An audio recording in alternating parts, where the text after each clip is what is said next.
Hi guys, welcome to Tiger Mom Podcast. I'm so excited about this week's guest. He is an international comedy star. He's a best-selling author. He is very funny, very, very handsome. Phil Hanley. Thank you for coming. I'm excited to be here. Thank you so much. Thank you so much. I wanted to talk about your new book. I got your book in my home. I started reading it, and he's been audiobooking it, and I'm so Zane, the handsome man over there. Yeah, that's the producer and the boyfriend and the tour manager. I feel like Zane is the name of a hot guy. You have to be hot to be a Zane, or it could be a joke like you call yourself Zane. Yeah, it's like Phil like that. Yeah, Phil's hot. Like Thank you had to be hot. I didn't even think that, but thanks. It would be Yin Zing to be ugly and called Zing. Yeah. Okay. I want to talk about this. Phil Hanley's new memoir, Spellbound, My Life as a Dyslexic Wordsmith, which documents your struggle with dyslexia. Yes. I think is so hard for someone speak just without any disorders to do comedy. It's just so hard. Like it's impossible for people to think about what you do and how great you are at it. Yeah, you think it's hard to talk about whatever your challenges are? I think it gets easier once you know who you are. Yeah. Like you understand what it's about. Then you have more confidence, understanding. You know, less fear. Yeah, it's so because basically kindergarten dominated, right? Then first grade, it was just like boom. I realized, and I had this huge problem, whatever. So I was in such denial my whole life. And then when I started doing comedy, I started with one dyslexic joke. And as soon as that hit, it was like, but it's true that so often the harder things to talk about is the best material. I think so. Yeah. I think so. I grew up in China, and the beauty standard is very different. So they want the girls with like light skin, very light skin, and skinnier with small face. And I look more like a handsome boy. And I never knew I was ugly. I was very cute and playful. I think you're very attractive. Thank you. I thought so too. I was also very cocky. Like I am very confident. That's not very attractive in China. That's not attractive? Humble is attractive for a woman. Oh, really? But cocky is attractive for a man. Oh, okay. It's very different. So I was so fun, and everyone loved me. And when I got in school, boom, it's over. I become ugly. Like, I was like, oh, I'm ugly now? Fuck that. It was so bad. Yeah. So I just like, oh, wow, that sucks. And what was like when you were in school that was hard to read? Yeah. How did you feel? I felt terrible. It was so crazy because, again, kindergarten went well, and I was like sociable and all this stuff. And then as soon as I couldn't read, teachers, they just told me that I was stupid, that I was slow, and I would get in trouble for not being able to read. Meanwhile, it just wasn't, you know what I mean? It's like getting mad at someone for having an allergy. Or getting mad at a fish who can't fly. Absolutely, a fish that can't fly, yeah. Yeah. I feel like your mother played a major role in supporting and loving and being there for you. Yeah. So what did she say? My mom, because my mom was a teacher. My mom was a teacher that specialized in teaching kids with disabilities, more severe than dyslexia generally.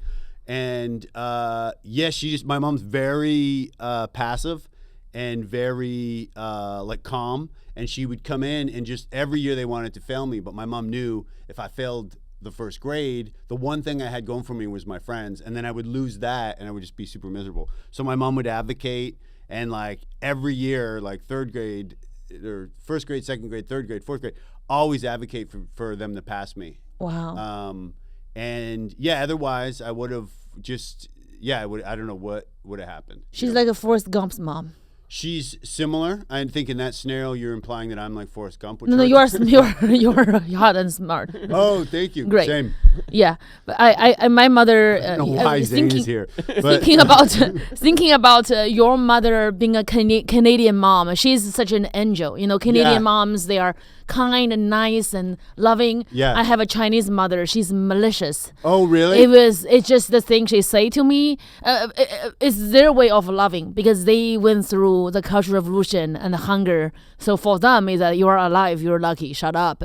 Uh-huh. I remember my mom when she discipline me or she'll hit me, but she'll say that you are a tree. I have to make sure I cut out the useless branches. If I keep them, you become a bush. I'm just doing what is necessary to make you great. Yeah. So now I don't wax. I have a bush. I'm just like, I'm traumatized. Okay. Same. Yeah, I think all mothers are polar opposite. Wait, so... But your mom was helpful in her own way? Yeah, in her own way. She gave me, she was married to an alcoholic. So my father's, I'm an alcoholic, so I'm not blaming my father for it. Oh. But he didn't have it under control. He would never worked. She had to work for 2% and raise 3 kids. Wow, in China? In China. And then when did you move to, and I'm sorry if you've already discussed this on the podcast, but when did you move to America? When I was 18, I came to America for college. With your family? By myself. Oh, whoa. I did not speak any English. Wow. So that's why I understand how language can when someone is brilliant like you, but you are different, so people think you are stupid. Like for me, I don't speak English. When I talk, I have an accent, and sometimes it takes me to think about words. People think I'm stupid because I have an accent, but that's not. I speak a different language. Yeah. I mean, you speak a different language. Writing English. That's not. That would be like someone who's learning English. Speaking it, I would write it like it's like my 3rd language. I just feel like this is very interesting, and when you found out that you just learn differently, that's where the confidence came out. You become. Yeah, like I think because you learn that I learned differently, and I got a name for it. They named it, I guess, probably like 5th grade. They were like, "Oh, you're dyslexic." Maybe 4th grade, or you're dyslexic. But it helped a little bit that there was a name for it. But you still have all the signs of someone, you're still deemed like stupid, or I was still made to feel that way because I just couldn't just read or function. And all school is like, read this and then answer these questions. So I couldn't read it, so then I couldn't answer the questions, Yeah. And then they put me in special ed, and it was just 0 educational value in special ed. Thank God your name is not Edward. That would be bad. Absolutely. That would be really bad. Yeah. Yeah, absolutely. Yeah, that would be bad. Yeah. I just love how much you contribute to the nonprofit to support kids who is struggling with dyslexia. Thanks. Yeah, to me, it's so. This is my message, and I said it so many times. If people have seen me on other things, they're probably sick of me saying it. But like if you have a dyslexic kid, all you have to do is maintain their self-esteem. My parents just maintained my self-esteem. They recognized that I was funny, and they recognized that I was, good with people or whatever. And then so they really encourage that. And dyslexic kids are great at building and always sociable. Like if someone says to me, like, I think my kid might be dyslexic, I'm like, do they have great social skills? Are they really smart? Yes. But they can't read. I'm like, okay, yeah, then they're dyslexic, because there's no other reason why they wouldn't, just learn like everyone else. Yeah, I think it's really great what you are doing. Oh, thank you. And you said that when you talked about your struggle with dyslexia, that's when you found your voice in comedy. I think it showed me, and the beauty to me, and it's like a Rumpelstiltskin thing, where it's like anything that sucks in your life or that's a struggle that's hard, for some reason, that's always where the best jokes are. Yeah, it is. And the more specific you are about your problems, the more honest you are about your problems, the more people relate to it. Like I'm always blown away. I'll go on, what time your late show, you get on at like 10:30, whatever. On a Friday, people have been drinking since 7. And for some reason, these jokes about me struggling as a kid are killing as hard as like a sex joke or something. I'm always pleasantly surprised how well people relate to anything to do with the struggle. I think so. It's universal. Struggle is universal. Absolutely, yeah. And if you go through something and then you get material,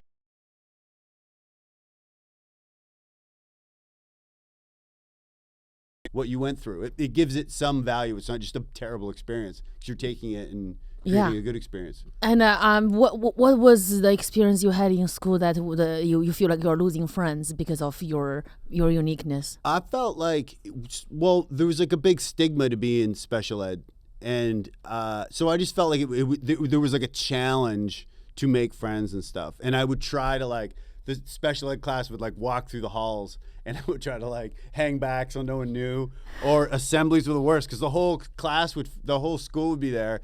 And then like six of us would just roll in. It was so obvious that we were, in a special class. Also, you are tall. You really can't hide it.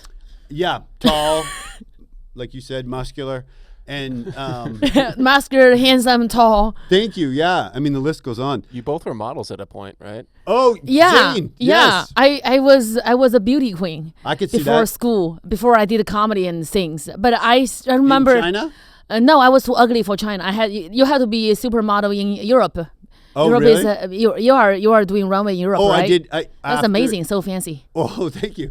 After that was again, and that's why like every experience, even like now, if I wasn't dyslexic, I wouldn't be here speaking to you. Yeah. You know what I mean?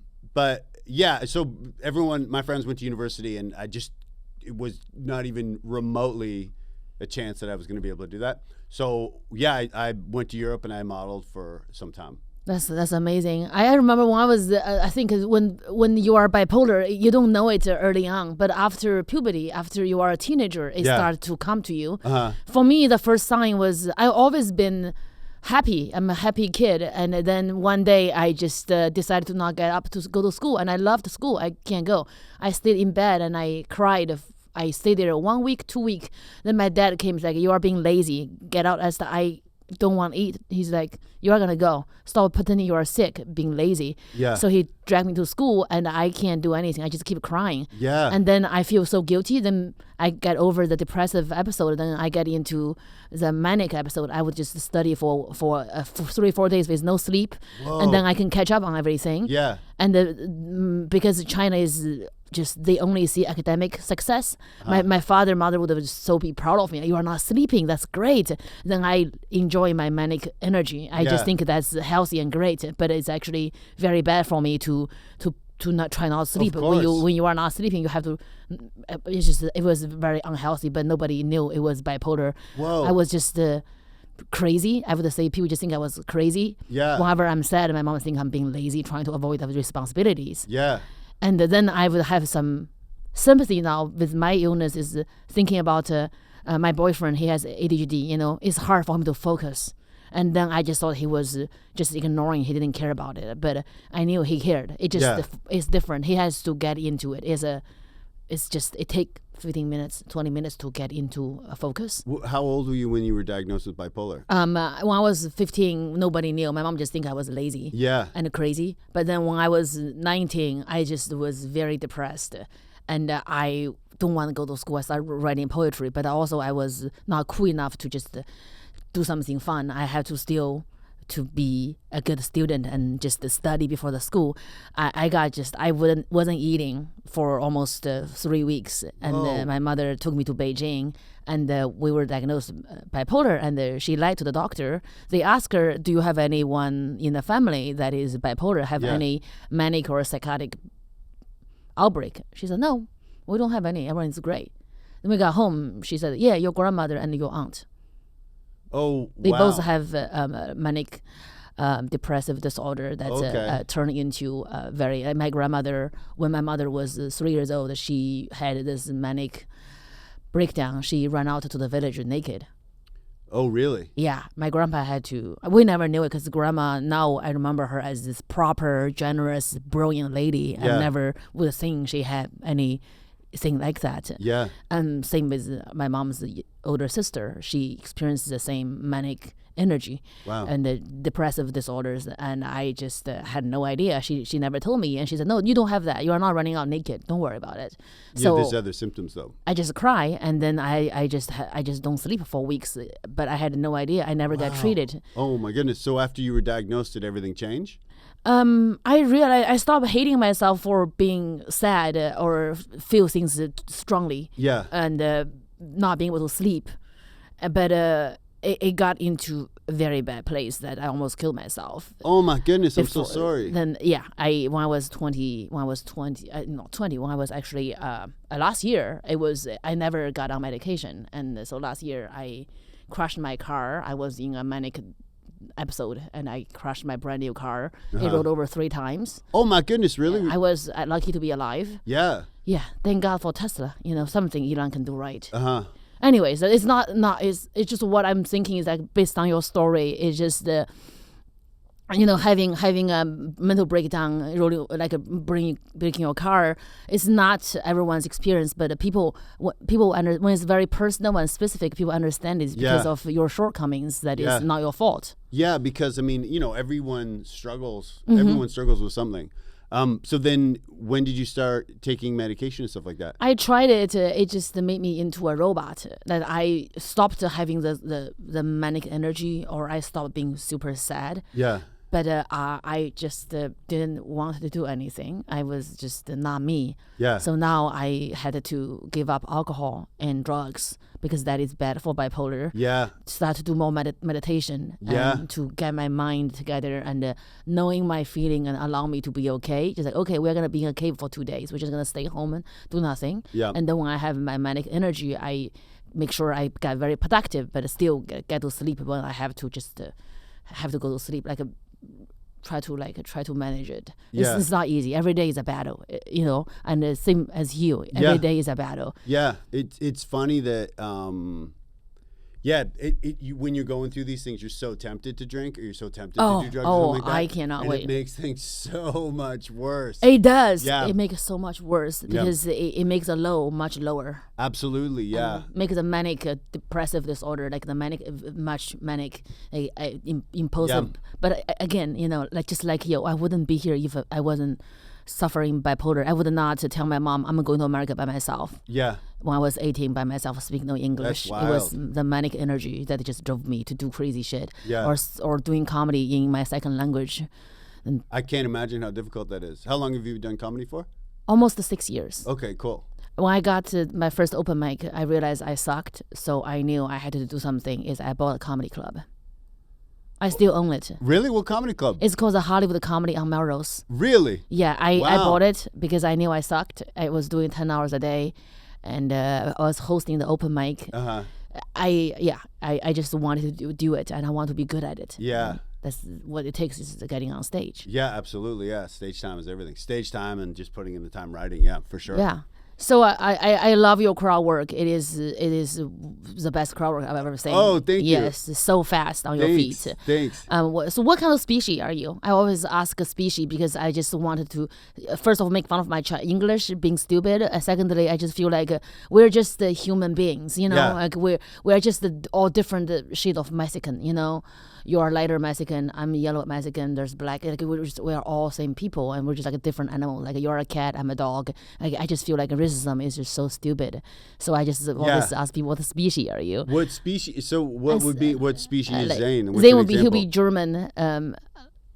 What else? German, British, French, Norwegian. Oh, okay. Mostly German, though. I guess. So I'm Canadian, right? Okay, Canadian is which? Okay, And French. I think my ancestors are French. I'm French, Canadian, and Irish. so you're like a Celine Dion.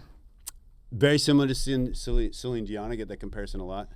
You're from Vancouver. I'm actually from Ontario, but then Ontario. my family moved to Vancouver.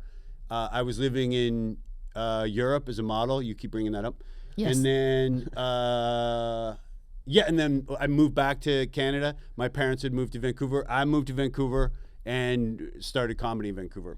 Can we do the model face? Like when you do runway, what is the face when you pose? You know what? I wasn't particularly good at modeling. I was there because my reading skills were such that I. Well, you have to be hot to be a Armani underwear model. You got to be something. They're not gonna just. No, I know, but I was so embarrassed the whole time. I felt embarrassed about being a model. Whereas now I look back and I'm like, I shouldn't have been. Oh but, my God! Yeah, I felt silly because I was like, the heroes, the people that I looked up to. I was like a big Grateful Dead fan. I was like people that I thought would never do. Like to me, modeling felt like being in like a boy band or something like that. Oh, I hate me being a beauty queen. I don't mention it actually. When my boyfriend's like, "Oh, she was Miss," I'm like, "Shh." I can't talk about it because it makes me feel so Miss stupid. China 2014. Yeah. Miss China, really? Yeah. It was actually very interesting because I'm ugly in China, so I had to do a beauty pageant, international pageant in America to become Miss China in America. And I remember when I told my mom I won, she's like, "Oh, I know you try to be doing acting, but how can you do it when you are unattractive?" I said, "Mom, I'm not ugly in America. I won Miss China." She go, "Oh, it's a conspiracy theory. I think America is trying to choose the most ugly girl to be Miss China so they can make fun of China." That's my mom is Where's your malicious. mom?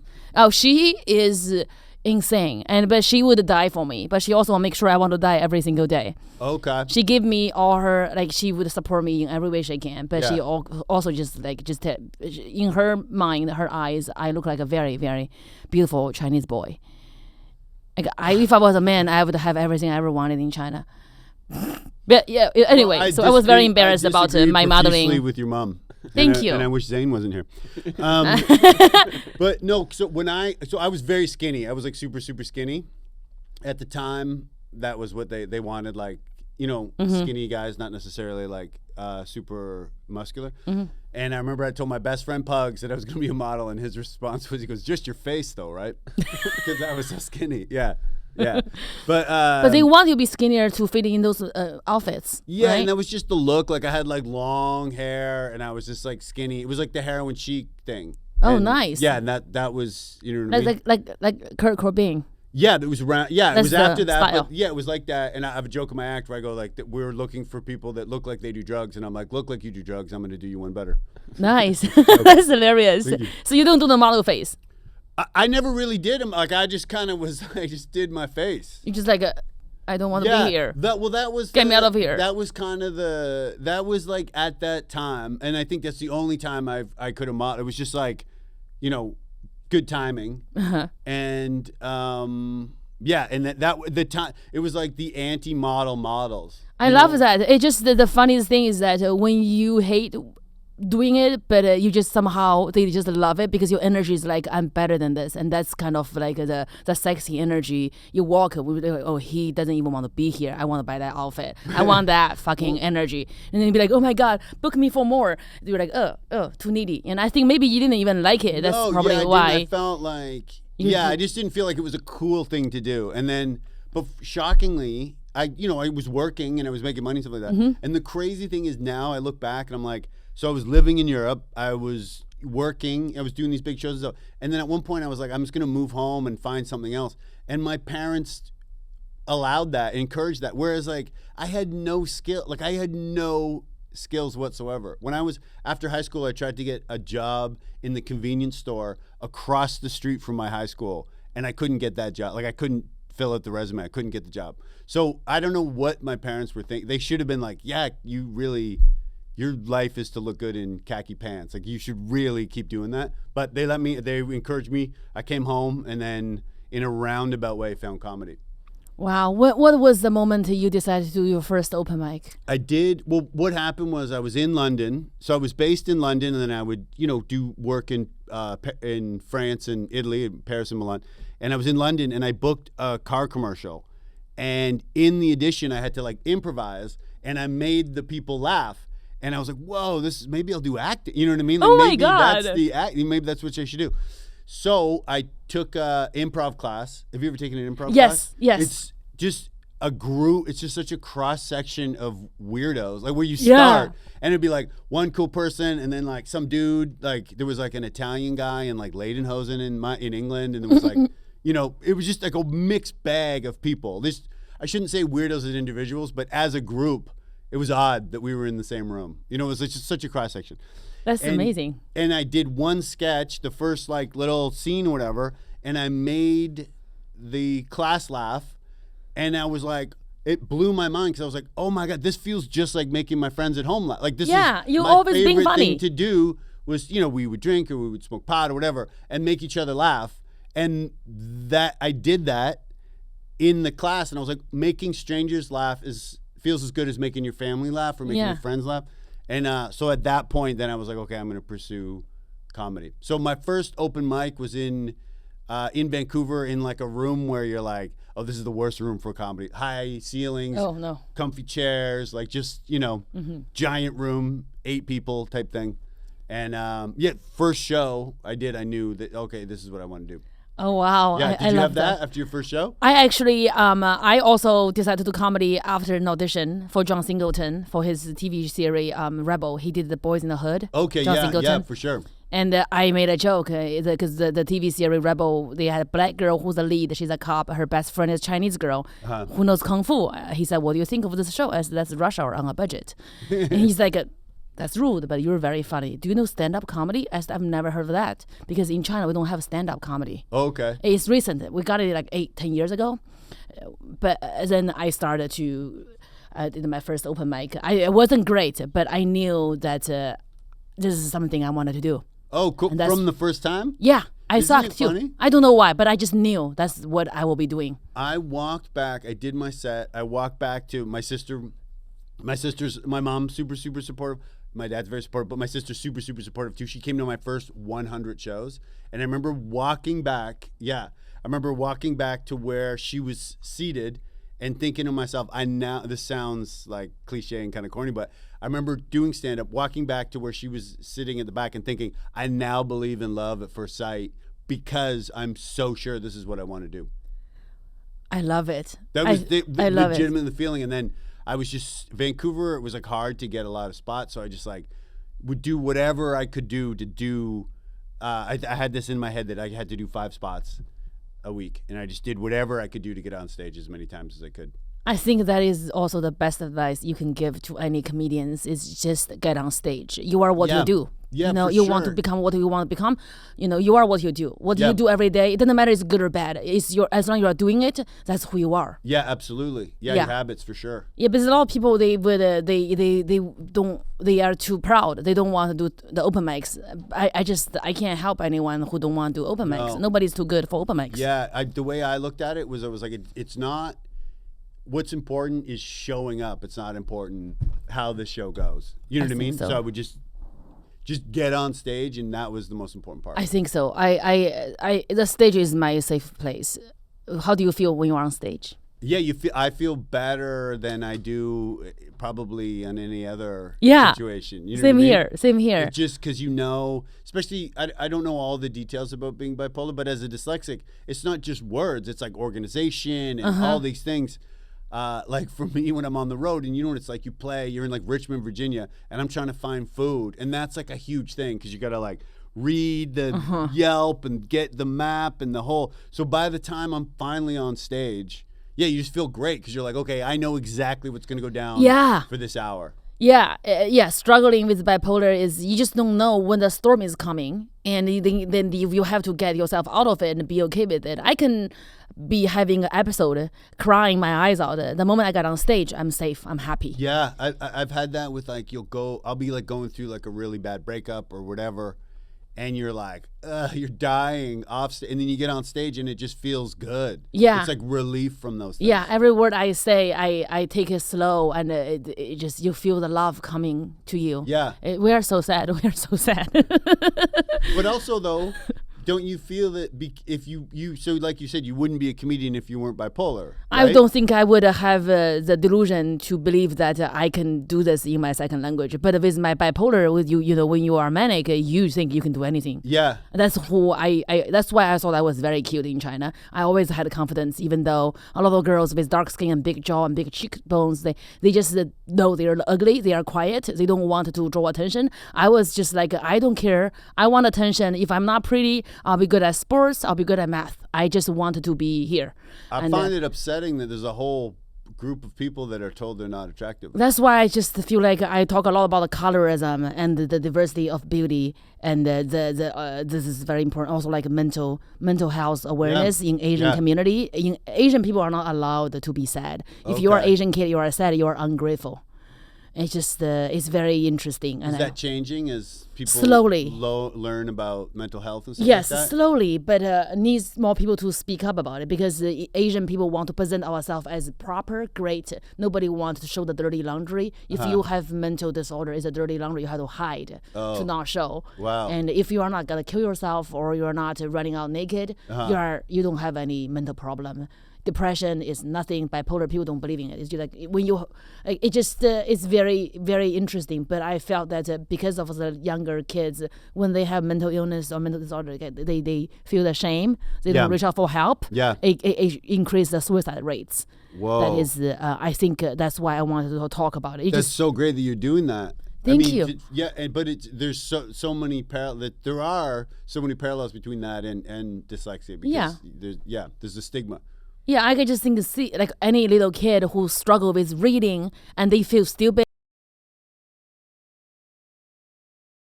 and they were like, I'm fine, like I'll be great. I hope that, and I always, and I've always repeated it, I say it over and over again, but it's just maintaining self-esteem, because dyslexia gives you what you want your kids to learn, right? You want them to be tenacious and not give up, and and you're 9 as a dyslexic kid. It's like you've been through 3 divorces. You have grit. You've been through some shit, and that's what you need. lost all your toys. That's exactly. That's what builds character. So there is such a blessing in being dyslexic, and I really try to stress that with parents, because sometimes they look like devastated. They're like, "Oh, my kid was just diagnosed with dyslexia," and I'm like, "Well, if you support them, then they're going to be better than not." Because we just think differently, but we're creative, and we're all these I love things. that.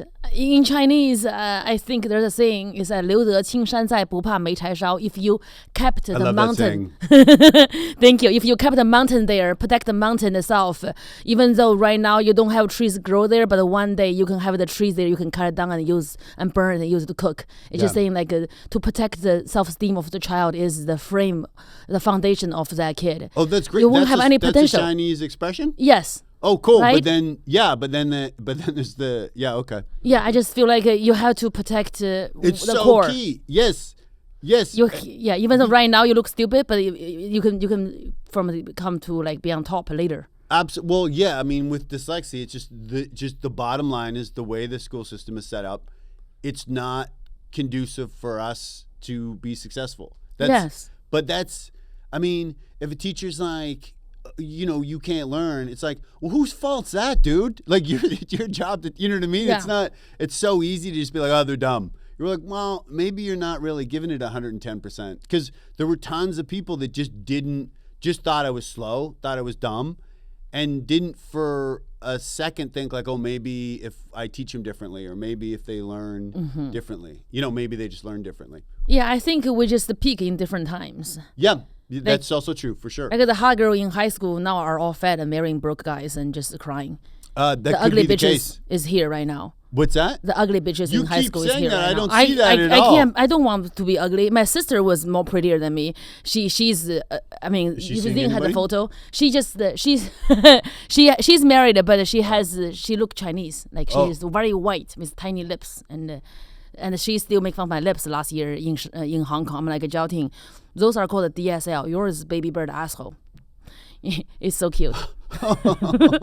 It's the beauty standard so weird. That's why I really wanted to empower the girls who just think they don't look attractive. To be like, when I was doing the cover magazine in China, they said, "Don't worry, we can Photoshop you to make you pretty." I said, "What would you do?"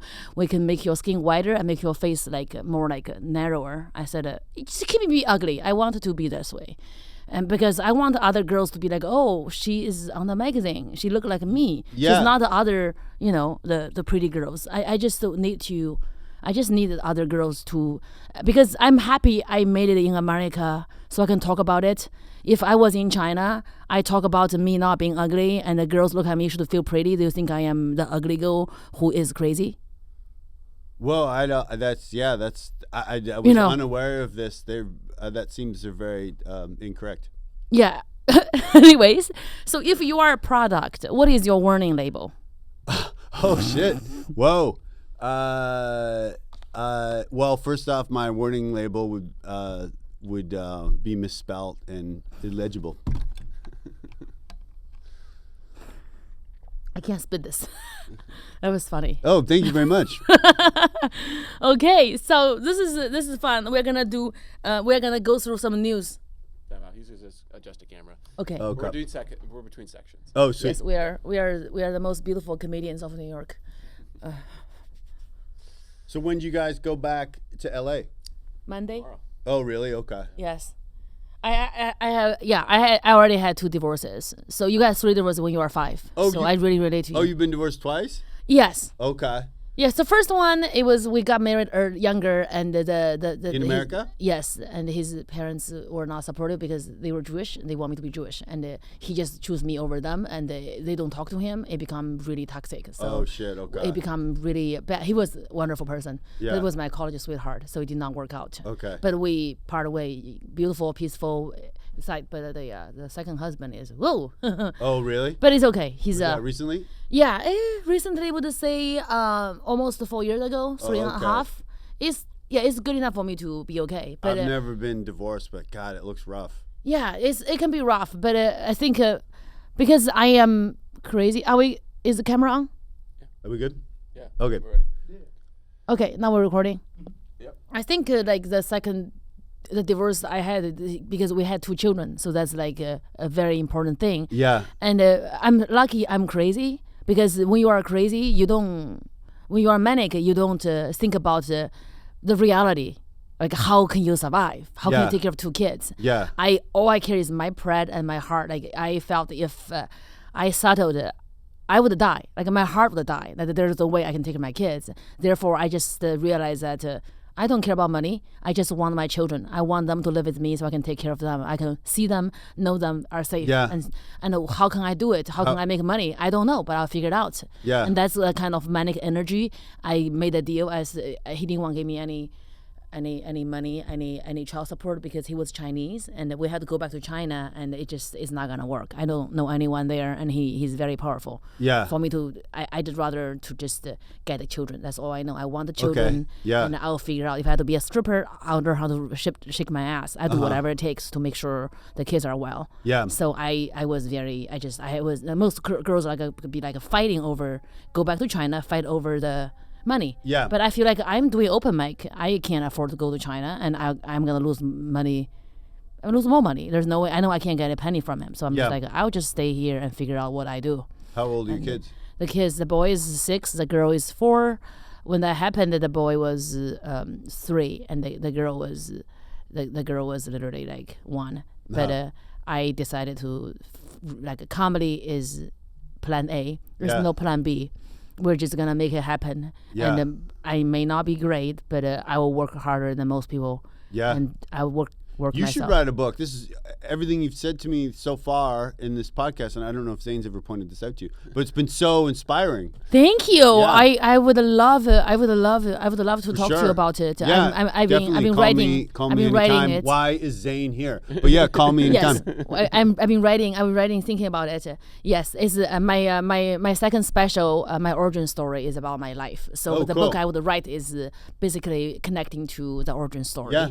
But also just about raising a kid. It's all so inspiring. It's so difficult, but the thing is that I realized that I cannot, I cannot find a rich guy. But before I was single, I'm broke. You met one this afternoon. Nice. Yeah, things are going well. I just can't find a rich man because when I was single girl, if I'm broke, I find a rich guy. I just at least I don't have to be homeless. But now I have children. If I find a rich guy, those Canadian kids one, are maybe. Canadian. They are nice. Yeah. I forgot about Canadian species. Like American guys, you find a rich guy, they have to take care of kids. They are going to control you, and I don't want the children to see me as a submissive person. I'd rather be figured out on my own. So my daughter would see a strong woman. My son would respect women because the mother raised him. Yeah. So the divorce is bad, but I think I end up not being a victim. And that's what I really want to empower girls to believe in themselves. Yeah, so inspiring. Because I feel like my dad worked so hard. He was in the insurance business. He worked so hard, didn't love doing his job. And so for me as a kid, I was like, okay, I want a job that I really like to do, that I'm excited to do, but I want to apply working your ass off to it, And that's the beauty of stand-up. You can work as hard as you can. And when you were talking about stand-up, was for me the blessing. And again, this is because I'm dyslexic. I have had no ability in anything. Like there's no plan B. There's no plan B because I can't write out a resume. You know what I mean? So there is no plan B. And sometimes that's such a blessing. It's a blessing too because I can't work for people because I'm bipolar 1 that I cannot not go to work for a week. My boss will fire me. Yeah. There's no way I can work for myself. That's the only way I can do is to work for myself. That, you can't I couldn't find a job. I know I can't just, when it comes, the darkness comes, I can't just be like, oh, I am not feeling good. I won't be here for a week. Yeah. They'll be like, bye, bitch. Yeah. Yeah. This is good. It's a blessing. It's a blessing. Yeah. Yeah. So, I feel like life is like that anyway. So often these struggles turn out to be a blessing. But with comedy, it becomes like something shitty happens, and then you sit down an hour later and start writing, and it's a blessing. Sometimes it takes a little longer to process, but even the children fighting, it's funny to me. I just start laughing when my kids fight. My son would tell my daughter, "Go back to China." I'll be like, bro, well, she was born in Pasadena. What do you mean? When they fight, it becomes geopolitical turmoil and stuff, like sibling rivalry. It's just like, go back to America. When they're in China, they'll tell each other to go back to America. You go back to America. You go back. I'm just like, oh my God, kids. Have you performed stand-up in China? I did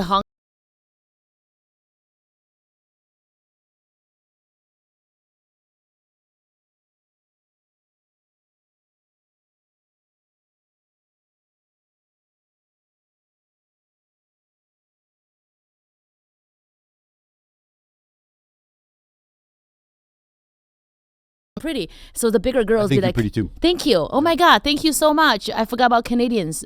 Here we go. Newsworthy or dumpster fire. We're gonna. What's the first news? The first headline is a retired California teacher that decided to go on a cruise for her retirement perpetually because it was cheaper than living in California post-retirement.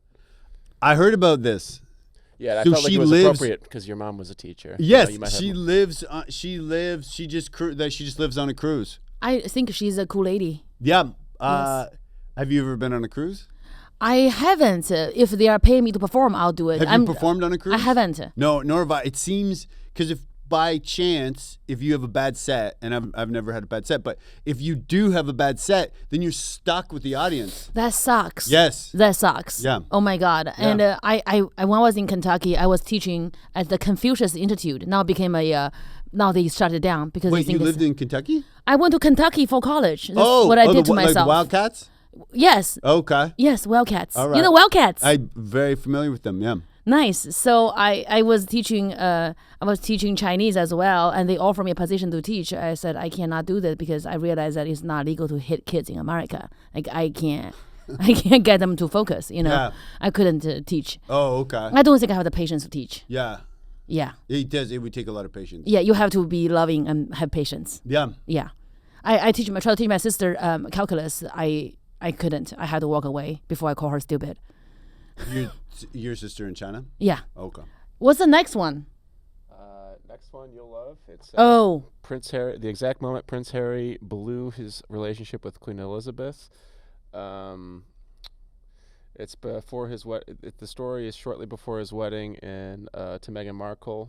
Let me see here. Rude to Elizabeth for 10 minutes.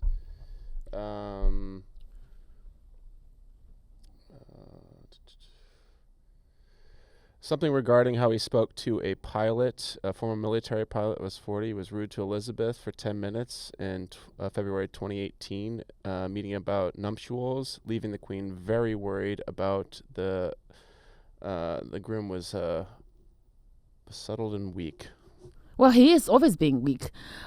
That's not new. Are you invested in Prince Harry? No, I okay. am interested in Meghan Markle and Prince Harry and the whole story. I think it's very nuanced. It's very interesting. I'm not a fan of the palace. I'm not a fan of Harry and Meghan either. I just think it was very hilarious that Meghan Markle she managed to lie to the world at all time, all at once. That's some talent. I really think she's brilliant. Oh yeah, what was her lie? I don't know. She basically, when she met Harry, she goes, "So what do you do? What's your job?" Like, "I'm the prince. I'm prince." "Oh, are you sure?" "Oh my God, that's crazy." Oh, she Seriously? pretended she didn't know? She had no idea who the Whoa. queen is. She shot suit in Canada.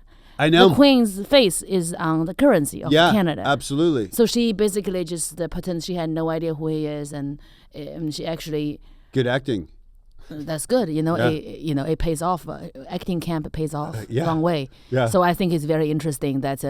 But you know what? Whatever it is, like obviously, I'm not a fan of the palace, but I just think Meghan Markle she needs to just because she said she wants privacy, but now she wants a podcast and reality show and Netflix shows Netflix shows and yeah. on all talk shows trying to get attention. Just like disappear like Amber Heard, like what you said. We don't want to see you. Yeah. You have nothing interesting to say. My mom likes the royal family. Well, I think Princess. That doesn't come between you two. I love Princess Diana.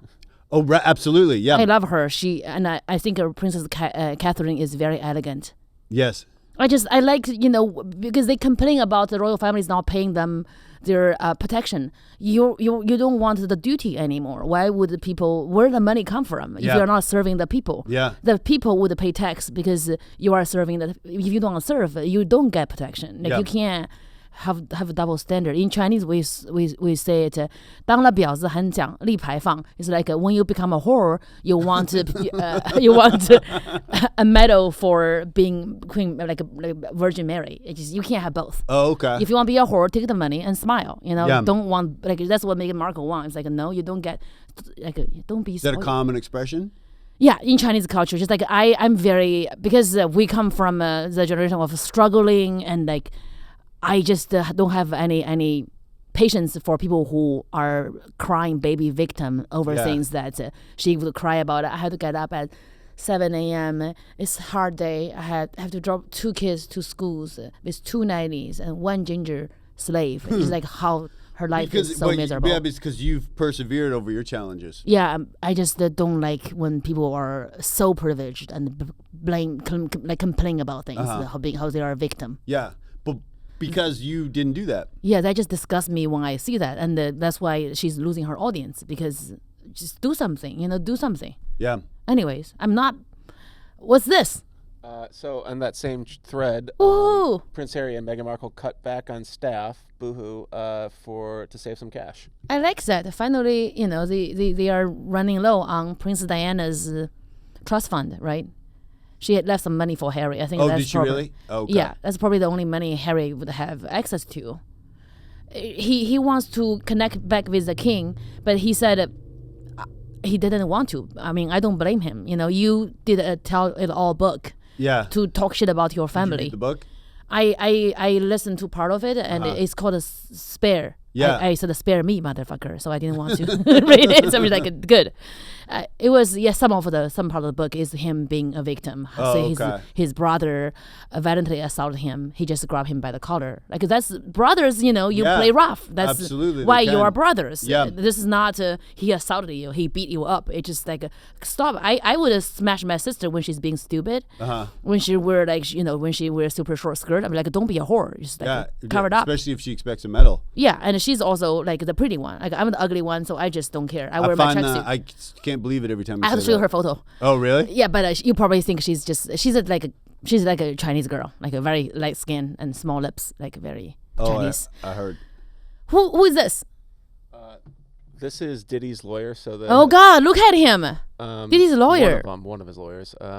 Diddy's lawyer rushes he looks just to like save a lawyer. Seizing civilian with blood pouring from his mouth following trial verdict.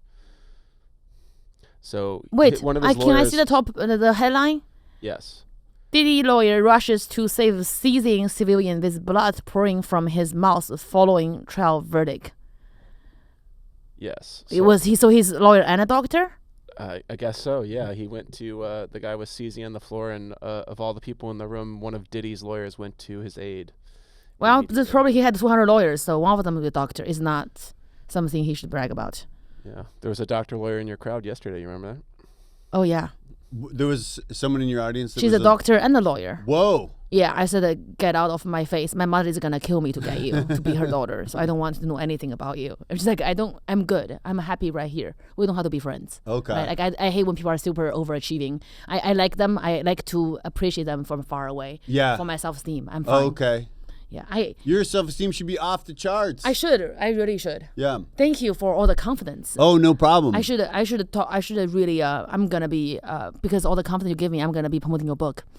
Please, thank you. Oh wow. Oh, there here you go. We go. Nice, Zane. Zane, here we go. Finally, Zane's there to help me.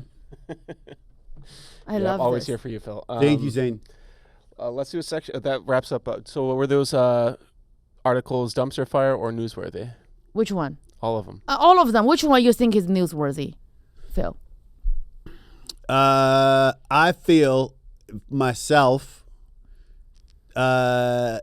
newsworthy. The teacher that lives on a cruise. Yeah, it's very creative. Yeah, and I she think it's a movie worthy. Yeah, new category. She's so smart. Yeah. I like that. I like smart people. I don't like victims. Like you make the best out of a situation. Yeah, I mean, Don't I think cry. it's to me that it's not appealing.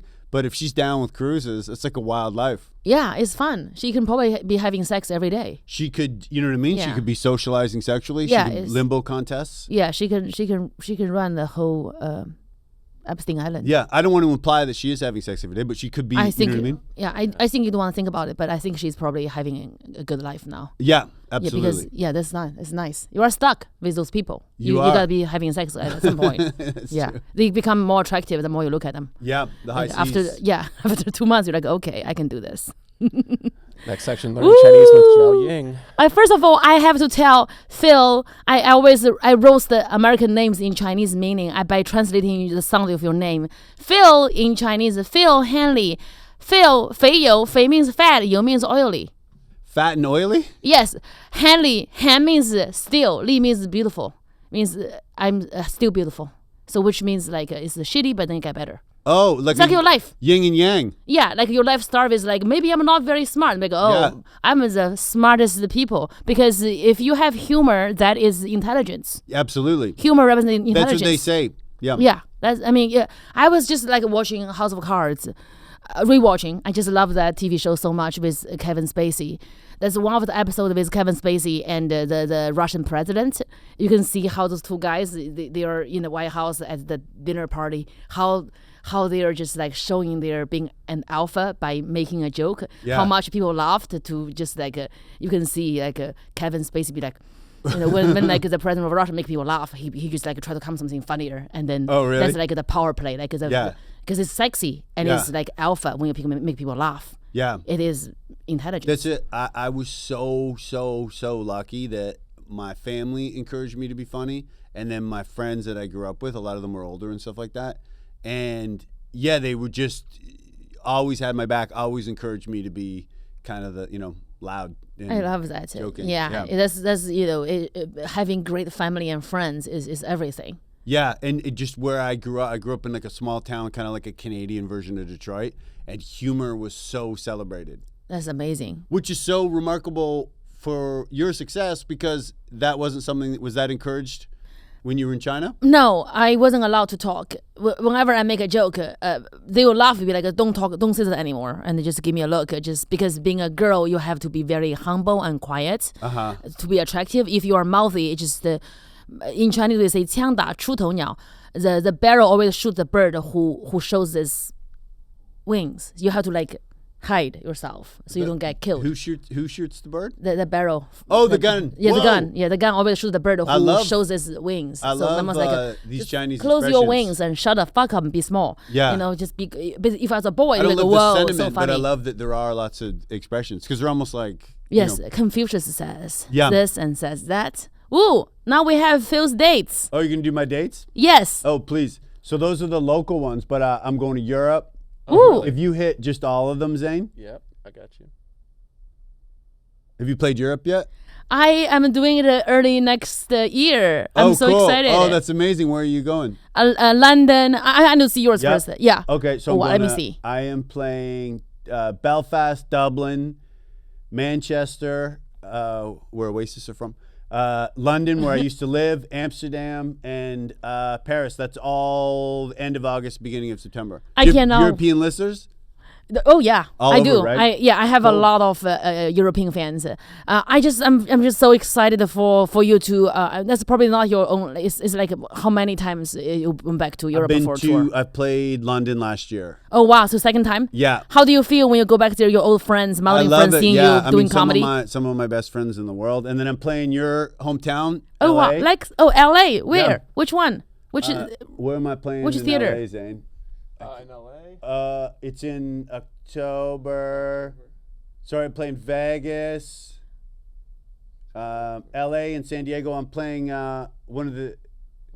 Sorry, Zane. No, it's November. There it is. November? I'm so sorry. Wilshire. We can tighten this. We can edit this. What's it called? Los Angeles. Wilshire. Wilshire. Wilshire. Wil- Wilshire Theater. the Wilshire. Yeah. Do you know that spot? Oh yeah. Oh, really? Is it good? Wilshire. wheelchair. I didn't know. I thought that's like the. It's not what do you call it? The one in Wiltern. There's the downtown. one in Wiltern called Wiltern. Oh, I know that okay. one. I Have you didn't know been that there, one. Zane? You know what I'm talking about? He hasn't. Invite your brother. Yeah. Invite well, you. Does everyone know Zane's brother has impeccable taste in comedy and is a huge Yes, he fan of does. mine? Yeah, Austin, you are Texas. labeled as his favorite comedian, all-time favorite comedian. really? That's he will amazing. take he's dying to take his. He just got a girlfriend for first time in his life. Yeah. Oh, First time in okay. his life. All right. A lot of my he's dying to fans. take A lot you of my to- fans are hooking up. Yeah, he's trying to. Can Yeah. you imagine? So Zane's brother is a big fan of mine, and it looks like things will I'm a work big fan out of with you. your sister, me and your sister. I think so. She's married. Okay. Well, things can be complicated. Yes, But yes. I'm not married. what's he's that? looking Nor am I. Yeah, You know he's what I looking mean? for a ring right now, but he better be hurrying up. 'cause- Zane? Yeah, he said he's looking for a ring since January. Oh, really? So it's been. I mean, I'm an Asian woman. yeah. I can be 55. You don't know. You know, it's clock like. Yeah. I'm not fertile anymore. I would never put you in that position. I know 6 months. Oh my God. I don't know. I don't think I'm getting married. So those are the shows. Ooh, Salt Lake this City? is Salt Lake City, Maybe you guys will be in LA while I'm Stanford. there. Nice. Likely, actually, around that time. Yes. Fort Collins, Colorado. Have you played Fort Collins, Colorado? Colorado. I'm doing Denver. I'm doing the Oriental Theater for Oriental bitches. Oh, okay. The O Theater. They call it the O. I'm like, it's okay. You can call it Oriental. It's not racist. Oh. It's not chinky theater. You know, it can be bad. Yeah. The people are so sensitive. You know, the sweet, nice white people just got it. Like, oh, I can't call it Oriental. I'm like, it's Oriental Theater. Oh, and so they don't call it that? They're being sweet. Like that could be. I wouldn't call it that. Yeah. I heard Zane call it that. He called it that. Yeah. Oh wow! How about I you? am August 1st, the Royal Theater, Toronto, 2 shows. Oh, I just played there. Nice. Oh no, I played Queen Elizabeth. No, I played different, but Toronto. That's like closest to my hometown. That's so I love nice. Toronto. When are you in Toronto? In Toronto is August 1st. 1st. I'm in Toronto. I am doing Just for Laughs this month. Oh, that's amazing. Yes, I'm doing the Montreal is a small theater. It's called the Cafe Cleopatra in Okay. Montreal. Oh, yep. July 22nd. I've played there. It's a cute little place. Montreal's amazing. Have you been to Montreal before? I've been there one time. One of my stylist, he's a very gay guy. He owns a little fashion room, so he dressed me like his China doll. Okay. We had so much fun. I ate poutine. How do you say it? I ate the Poutine? Poutine. Yeah, Poutine. I said Yeah. poutine. It was massive. Yeah. Yeah, it was a lot. Yeah, August 8th to 9, White Guys, Salt Lake City. Great club. So nice, love Yeah. it. August 14th, Pasadena. August 15th and 16th, Santa Ana, Pueblo, New Mexico. No, Albuquerque, if you want to see me, just come. August 29th, 31st, Covina, California. August 5th, Oriental Theater, Denver, Colorado. September 10th, 5th. Pasadena. September 12th and 13th, Detroit, Michigan. September 19th. That's a long list. Lexington. Neptune. I love the Neptune. Neptune. Oh. In Seattle. Nice. Yeah. I'm shooting my new special there. Are you really? October. That's 11th? October 11th. 11th. Yeah. That's amazing. Yes. That's a great venue. I loved it. Yeah. It's so beautiful. And Yeah. people love me in Seattle because there's They have great Chinese taste. people. Oh, okay. Thank you. Yeah, they have good taste there. Yeah, Yeah. thank you. They have good taste. November, I'm just, okay, Tempe, October 23rd. 25th. I mean, just look at the dates. I can't say it. I barely speak Vic. English. Thank you. The Vic in Chicago. Huge. November That's 15th. amazing. Congratulations. Thank you. It's nice. Yes, thing. I think the Vic is already almost sold out. Yep, and Gramercy in New York at the end of the year. That is amazing. Congratulations. Thank you. You've accomplished so much in 6 years. It's so remarkable. I think buying the club helped because I was doing 10 hours a day every day for okay. months. Oh yeah, that'll year. do it. That'll do it. I was hosting because hosting open mic helps so much because Yeah. you have to. Because the more dirty the work you do, the better you are when you do easy work. Hosting is leg weights, and it's because you have to do so much time, and someone will have a rough set, and you got to bring them back, and there's a point where you're just like, forget jokes. I'm just gonna be myself. Yeah. And you Yeah. develop something. Yeah. Yeah. And it's brutal because your best material won't work because people Yeah. are taking orders and not Yeah. warmed up and all this stuff. But yeah, it's such a great exercise. Yeah. That's amazing that you did that. Thank you. Well, thank you so much, Phil. I guess all my audience are falling in love with you. Are they really? Yeah, we are. Yes, we all love you. Oh, well, yes, that's nice. Yes. Well, thank you so much. Yes. Thank you. Thank you for having Well, me. we're gonna hang out in New Yeah, York, and let us absolutely. know when we are in Just LA you or and me, no- Austin. yeah, Yeah, just you and me. No yeah. If dates. there's no more rain, I'm done. Yeah, I don't know what's going down. Yeah. Okay, good. Thank you so much for having me. Thank you. Thanks, Phil. Awesome, Phil. Bye bye. Thanks, Zane.